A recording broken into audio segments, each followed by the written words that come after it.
Alors, lors de l'acquisition de votre matériel, vous devrez faire une commande de semences. Donc, pour commander vos semences, il faut dresser une liste des espèces désirées. Et si vous avez plusieurs groupes qui participent au projet, donc à ce moment-là, vous commanderez le nombre de sachets en fonction du nombre de participants. Alors voici le matériel pour le repiquage. Donc le repiquage consiste à mettre les petites plantules dans des plus gros pots.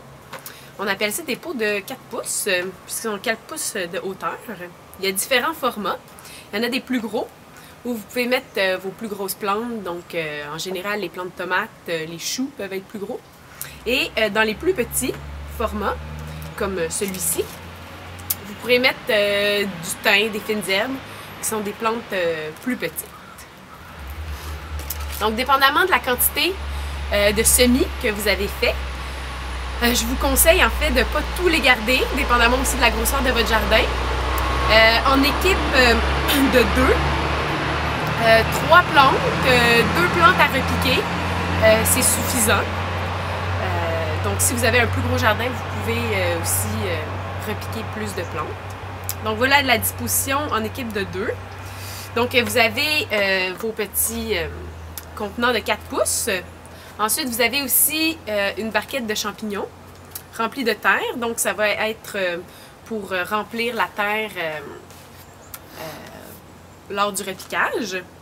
Vous aurez aussi besoin d'une cuillère ou d'un bâton pour sortir vos plantes.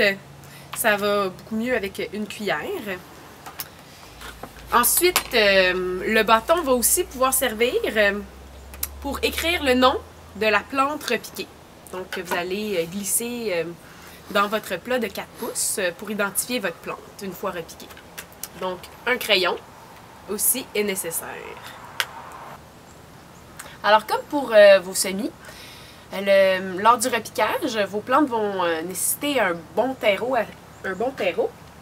Donc, vous pouvez utiliser le même terreau à semis. Donc, ce que je vous suggérais, Promix, qui est un terreau, dans le fond, avec de la sphaigne, vermiculite, perlite, ce qui allège beaucoup le sol.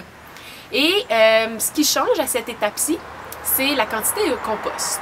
Donc, lors du semis, vous n'aviez pas besoin d'une quantité de compost importante, puisque vos cotylédons servaient à nourrir la plante. Comme maintenant les cotylédons ne sont plus présents pour nourrir votre plante, ça va être seulement ce qu'il y a dans le sol qui va la nourrir. Alors ça, c'est vraiment important d'avoir un vraiment bon compost. Donc à cette étape-ci, le Promix avec 1/3 de compost. Donc celui que je vous suggère, le Bio-Nord, ça peut être aussi du Bio-Sol, ce que je vous suggère. Donc vous le rajoutez à votre terreau à semis. Comme pour le semis intérieur, vous devez humidifier votre mélange. C'est très important. Donc, une fois bien humidifié, à ce moment-là, vous pouvez le mettre dans vos petits contenants. Donc, vous voyez ici, il va y avoir quelques gouttes qui tombent. Alors là, on sait que le mélange est bien humidifié.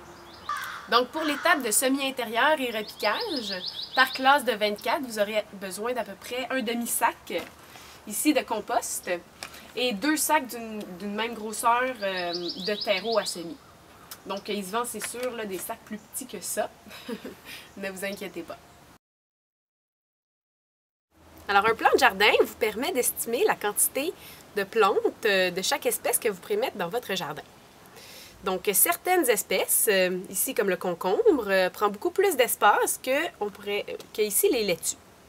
Donc, en faisant votre plan de jardin, vous vous assurez qu'il y ait assez de place pour chacun des légumes que vous voulez mettre dans votre jardin. Aussi, ça vous permet de prévoir la quantité de semences à prévoir lors de votre activité. Donc ici, on a, pour le semi-direct, on aura les carottes, les oignons, les betteraves, les haricots. Donc, en sachant la quantité de chaque espèce, vous pourrez prévoir le nombre de semences en conséquence. Alors de même, vous allez avoir besoin aussi de cordes, ficelles, pour délimiter vos rangs, de punaises pour accrocher vos cordes, d'une règle pour déterminer la distance entre chaque rang, de semences pour semer et de petits gobelets pour faciliter les manipulations pour les enfants.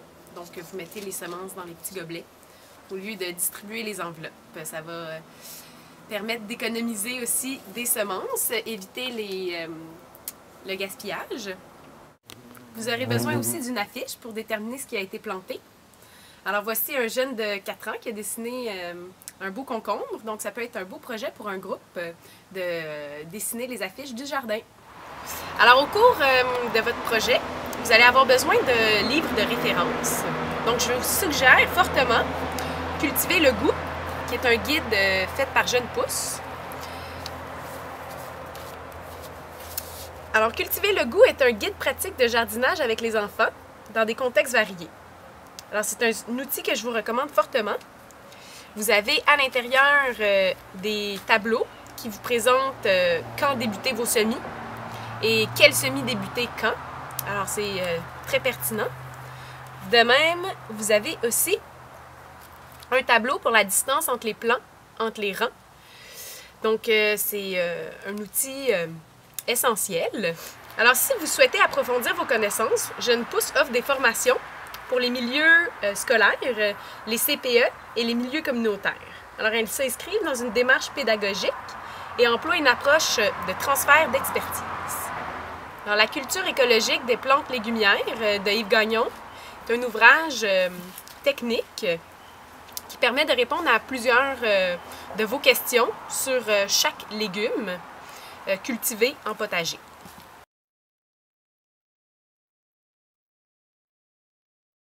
De plus, vous aurez besoin d'un arrosoir avec pommeau. Alors voici le matériel que vous aurez besoin pour la transplantation au jardin. Donc bien sûr, vous allez avoir besoin de vos plantes à transplanter. Ensuite, vous aurez besoin aussi de votre plan de jardin pour savoir quoi mettre où. Vous aurez aussi besoin de pelles pour creuser vos trous et de compost pour ajouter à vos trous. Donc, le compost que je vous suggère, en fait, est le même que pour les semis, donc le Bio-Nord. Vous pouvez aussi aller avec un fumier de mouton. Ce que je vous suggère, en fait, ce qui est important à retenir pour le compost, c'est qu'il doit être stérile. Donc, les compagnies qui fabriquent ce compost s'assurent qu'il soit assez chauffé pour vraiment éliminer les maladies et aussi toute possibilité de graines qui pourraient germer. Donc, si votre compost n'a pas été stérilisé, vous pouvez avoir des surprises et avoir beaucoup de mauvaises herbes. Donc, ça vous évite du travail. Alors, une fois que vous avez transplanté votre plante, vous aurez besoin d'une petite étiquette pour savoir ce que vous y avez mis et aussi d'un arrosoir pour arroser vos plantes. Alors, voici les outils que vous aurez besoin pour la préparation du sol au jardin. Donc, il est important de bien préparer son sol pour accueillir les semences lors du semis direct et les plantes lors de la transplantation. Donc, pour préparer votre sol, vous allez avoir besoin d'une pelle pour incorporer du compost. Vous allez avoir aussi besoin d'un râteau pour niveler votre sol. Et aussi, comme en général, si vous êtes toute une classe à préparer le sol au jardin, vous allez avoir besoin aussi de beaucoup de petits outils pour que chacun puisse travailler.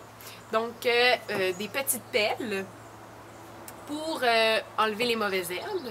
Et vous allez aussi pouvoir utiliser des binettes aussi pour être bien capable de bien enlever les mauvaises herbes. Donc, pour préparer un sol, la première étape est d'enlever tous les mauvaises herbes présentes jusqu'à la racine. Donc ça, c'est très important parce qu'en enlevant juste les feuilles, les racines restent au sol et repoussent. Donc, c'est vraiment bien important de bien retourner la terre pour s'assurer d'aller jusqu'au fond des racines.